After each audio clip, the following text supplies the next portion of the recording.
I know I'm pretty late to filling you in on ReZero, but I actually think it might have worked out for the best. I'm still incredibly sorry to keep you waiting this long, but with the story now being segmented into each fight against the archbishops, rather than do cut content episode by episode, I can instead split them up by matchup. So, where normally we'd be jumping around from fight to fight, now we can simply focus on one of them. I'll be doing 2 episodes to cover the whole Regulus showdown, then 1 each for all the other archbishops after that. It'll be everything these incredible battles left out from the novel. Now, I'm just gonna take a quick second to promote my new teas inspired by solo leveling, since while it may not be relevant to ReZero, I think these are designs some of you might still be interested in. They're only available for 2 more weeks, so I just wanted to shout them out before they're gone forever. If you're interested, then you can check them out using the link down in the description. It's the best way to support the channel for those looking for other ways to do so. But anyway, this is the first half to Subaru's fight against Regulus. It's all the additional interactions, dialogue, and even fights, up to when he figures out what his powers are. The anime did a fantastic job adapting what they did, but there were several moments left out that added to the overall intensity and Subaru's struggle to survive. So, to start with when he just entered the church, there was a bit more back and forth between him and Regulus. Regulus would call it a shame the wedding was about to become a wake, while Subaru would question the confidence from a guy who just got turned down at the altar. What then caused Regulus to start using force wasn't Reinhard's comment about him not being worthy, but rather Subaru's own comment insulting his persona. You see, for someone who's always calling himself complete and perfect, Subaru found it odd that Regulus was always comparing himself to those he described as defective. It was a flaw in his logic that Regulus didn't like being pointed out. Now, Regulus's threat here wasn't just a bluff that risked every wife currently present, they were words he truly believed regardless of how nonsensical they were. As insane as it was to think he wouldn't have been responsible for killing them, the way he spoke clearly indicated otherwise. At no point did Regulus think anyone other than Subaru and Reinhard would be their murderers. It was an absurd notion of justice Regulus found zero lies in. It was when Emilia made the move which put herself into a worse situation that Reinhard's obedience and Regulus' words respecting it would be some of the most logical things he's said ever. Aside from it being a commendable act of humility, the opportunity for diplomacy was what Regulus believed language had evolved for.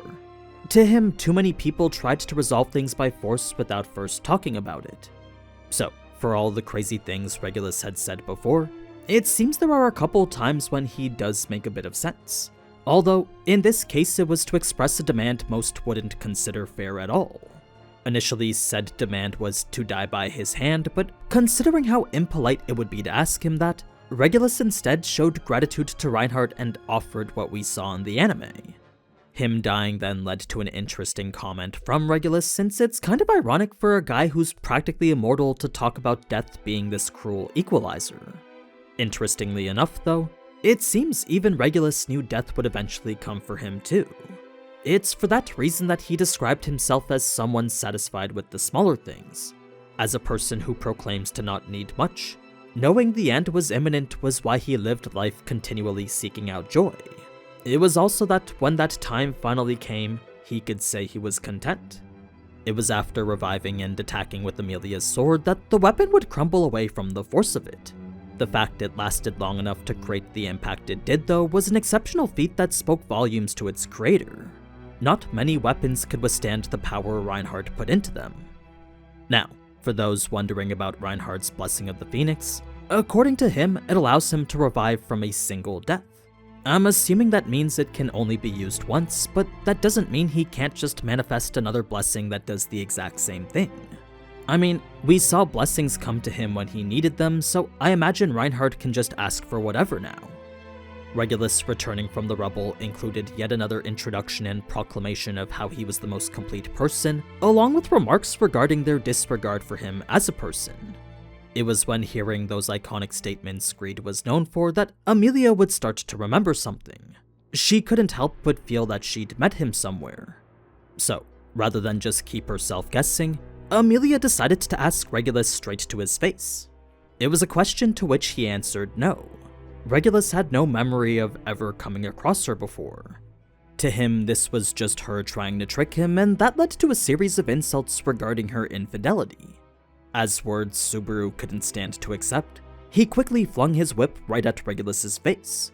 Of course, it did no damage, but it did however stop his rant before he could insult Emilia more. It was right as Regulus was about to make Subaru pay for that's when Reinhard would send him flying, bringing us now to the new battlefield that was the entire city of Pristella. For Subaru and Emilia, who stayed behind to deal with the wives, this was a challenge of its own because Regulus's hold on their heart was unbreakable. An interesting interaction which highlighted exactly that was a certain chuckle Sylphie gave when Subaru suggested Reinhard could beat Regulus. You see, unlike how Sylphie remained emotionless in the anime, in the novel she instead laughed at Subaru like he was a child spouting a fairy tale. To her and all the other wives next to her, Regulus's power was absolute. There wasn't anything Subaru could say that would change that. Now, with Reinhard and Regulus essentially being the unstoppable force and the immovable object, you'd think their matchup would be a tie all the way through. This, however, wasn't the case as there were constant shifts in momentum in which either side looked like they could win. So, first it was very easily Reinhard, since with Regulus being an amateur who knew very little about the technical aspects of combat, keeping up with him was straight up impossible. There was no way for Regulus to effectively counter at all, so all he could do was toss his hands haphazardly in every direction. For Subaru, who was watching all this happen, Reinhard's speed made it look like he was in 16 places at once. Neither him nor Regulus could keep up with what Reinhard was doing. Even Reinhard was well aware of this skill disparity himself, so when Regulus had asked out of shock what he was, not only did Reinhard have time to state his position as Felt's knight, he was also able to advertise his hopes of garnering Regulus's support in the election. I'm sure this was just Reinhard being Reinhard, but from Regulus's perspective it was pretty BM. I mean, clearly he wasn't being taken seriously. What Reinhard was able to learn from his various attacks here though was that Regulus's invincibility differed from the way his blessings worked. It seemed the rules that applied to both their powers were very much different.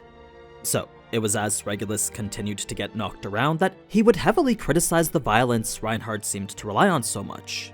This enabled Regulus to call Reinhard a villain, and that was an assessment Reinhard couldn't necessarily disagree with. Perhaps this was Reinhard just being modest, but for him there was some truth to it. He wasn't gonna shy away from the fact that his methods were essentially victory by overwhelming force. This made talking to Regulus be like looking deep into a mirror at himself, and it was from that he now understood why Subaru advised not to listen to him. Such self-reflection was something Regulus couldn't care less for though, so he quickly started mocking Subaru next. It was an unacceptable act Reinhard couldn't stand for, leading him to drag Regulus's head across the pavement and plow the streets with it. He would then set him up for this beautifully artistic ice attack, a plan Subaru himself described as a cheese strat. It was after when Subaru thought the fight was over that he would start to feel guilty for teaming up on Regulus. Given how he had a new appreciation for life, Subaru honestly didn't like the idea of killing anymore. He knew all too well that only terrible things came from revenge. So, it was for that reason Subaru did feel remorse right now, but considering how archbishops were an unfathomable evil that couldn't be left alive, this to him was the exception. Now, I'm sure you deduced each of Subaru's plans was part of an overall plan to figure out how Regulus's invulnerability worked, so the fact he came out of this without even being wet, well, that clearly indicated this wasn't some sort of enhanced defense ability. No, if anything, they knew now that this was something fundamentally different. Perhaps a power related to his ability to casually walk on water. It's then that Reinhard would grab his sword back from Subaru, but despite it still not budging from its sheath, Reinhard's own opinion was different now. His assessment was that Regulus was dangerous. His only choice then was to swing his sword with the sheath on, highlighting a mindset that only the strong could afford. You see, it was only those who were truly powerful that never saw the need for subtlety or tricks. With overwhelming force always being the most successful, that was the only tool they ever needed to rely on. So, this would lead to an intense clash the anime left out, which is a bit unfortunate since it showed Regulus taking the fight a bit more seriously. Like, where before he was getting tossed around like a ragdoll, now every hit didn't even move him an inch. Despite each blow being strong enough to kill any other person hundreds of times over, There just didn't seem to be any sort of impact anymore. The two had reached yet another even deadlock. This was a tie that didn't last for long though, as during an incredible bout of close quarters combat, Reinhard would get his leg literally exploded by an attack from Regulus. It wasn't from any of the projectiles Regulus had produced though, but rather his own breath he turned into a weapon. A mere sigh had allowed Regulus to attack from a place Reinhard least expected. That's what led him to get kicked away, removing him from the battle despite Emilia's best efforts to stop him. Though we didn't see it in the anime, she had actually summoned several walls of ice to slow Reinhard down, none of which worked as he would instead fly right through, leaving this unnatural human-shaped gap behind him. And that's a point we'll soon find out is very important. Regulus's ensuing argument with Emilia would result in a rant of straight-up misogyny, followed by that crazy scene with the water cube. This led to their retreat down the waterway, which at first was using only their shoes, up until Subaru made the suggestion to create skates. It's not like this was something Emilia had practiced making before, but what she did practice was lots of image training with Subaru. Her ice brand arts was a technique Subaru taught her, and that practiced communication from it is what allowed her to make these skates. Emilia's counterattack while on them was a futile effort Regulus could only describe as pointless resistance. And when pointless resistance was done in the face of someone with overwhelming strength, well, that's what Regulus considered a denial of his right to be himself. To him, fighting back was them showing lack of consideration for their opponent. Regulus's chase would then continue far longer than what we saw in the anime, since even after leveling out on even ground, Regulus would continue his pursuit while Subaru and Emilia would continue to run away. How did Emilia and Subaru maintain their momentum while not sliding downward anymore? Well, that was due to an incredible display of finesse from Subaru's skills with the whip. You see, Emilia would have to create projectiles of ice, which would then serve as self-propelled rockets for Subaru to latch onto. As soon as the icicle they were attached to started to lose velocity, Emilia would make another one, then Subaru would latch onto that. So, altogether it was a pretty difficult game of target switching, since not only did Subaru have to accurately land his whip while they were moving, there was also a very small window in which the switch was possible. Plus, with the added speed making it impossible for the lesser spirits to keep freezing the water, Subaru and Emilia were essentially water skiing now. Any mistake would send them headfirst into the canal. That being the case, Subaru could only pray to whatever greater power that would listen. He even sent some prayers to his master. It was during this chase that an interesting observation was made, since it was whenever Emilia would try to disrupt Regulus with a massive barricade of ice that he would just glide through it like it wasn't even there. A human-shaped tunnel would form in whatever she dropped on him. This was a peculiar interaction that got Subaru thinking, cause when Reinhard had gotten hit back here, the gaps that formed in Emilia's ice walls were human-shaped too. They didn't shatter like how they normally would had they been hit with something forceful, they kinda just made space in a way that was completely unnatural. So, whatever move Regulus used to send Reinhard flying here is the same move he used now to make clear whatever was blocking him. It was an essential clue that helped Subaru to figure out Regulus's power later, one we unfortunately didn't get to see in the anime. Now, it was then that Reinhard would make his return, revealing a healed leg and yet another reason for Regulus to yell at him. Once again, Reinhard would be villainized for being more blessed than the average person, since clearly healing magic was his forte too. It made Regulus think Reinhard was the type of person who crushed people's dreams just by existing. Regulus's assumption here was wrong though, since Reinhard's leg healing was by no effort of his own. It was simply healed by the lesser spirits in the atmosphere that were worried for him. Reinhard would then proceed with Plan O, combined with attempts at Plan A and S in the process.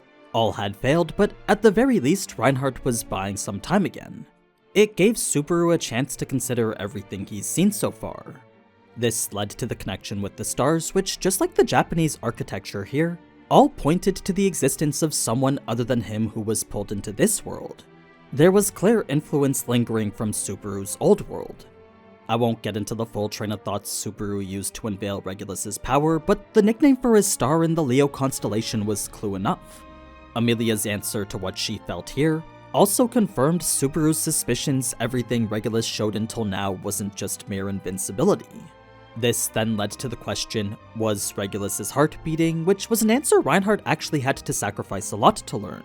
Not only was he literally tossed into the moon, but Regulus's attack was so forceful it actually crushed his shoulder blade. It was the third time Reinhard had taken damage now. With Reinhard now gone though, Regulus was confident the fight was over. He was hoping Subaru and Emilia would show some sort of despair, but instead they seemed to be enjoying themselves. It was quite the shock considering the punishment they were about to face.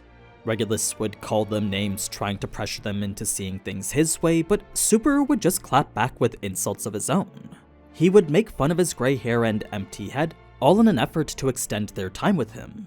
The reason he believed this was the best course of action was because through all his encounters with Regulus so far, Subaru realized he couldn't win without patronizing and dominating his opponent first. So, for Subaru to stand there and act all confident, well, that made it so Regulus still had a long way to go. Like, the only reason Regulus went along with any of their gambits so far was because that was all part of showing them how futile their efforts were.